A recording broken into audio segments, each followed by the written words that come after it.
Dagol na. Tulo. Bamusin.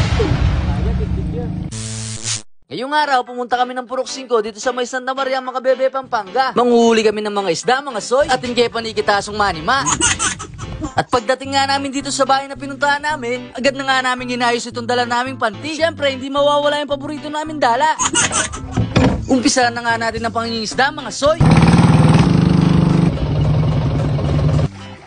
At dito nga namin tinali ang dulo ng panty sa may bakawan. At sabay inulog na nga ito sa may ilog. At nilatag na nga namin ito, mga soy. Dito ay papalibutan namin ang mga isda. At magtatagpuin ang magkabilang dulo ng panty.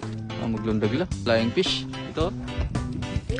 Dagol na, pilbog na, sulo. Saplata rin yan. Sapla rin, Karalda. Ano yan? Bangus siya tayo, Karalda. Ilokso yan. Maglokso lang ano, dana, dagol na. Karalda, pilbog na yan, Dulungan mo na, Karalda, nakuta. Karalda. Bangus siya, Jo. Yan Karalda.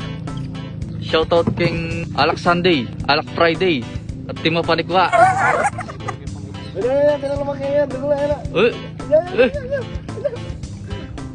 Karalda, silo dalalo yan, Maglokso lang, alam ko na. Bulabog lang. Pangarulda. Dami, tanan mo na. Sasakyan mo mismo,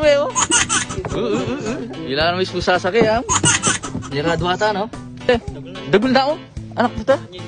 Solid yun.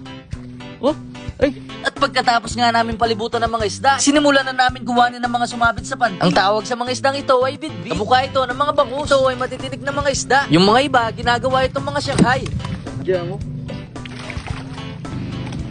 Saleseda.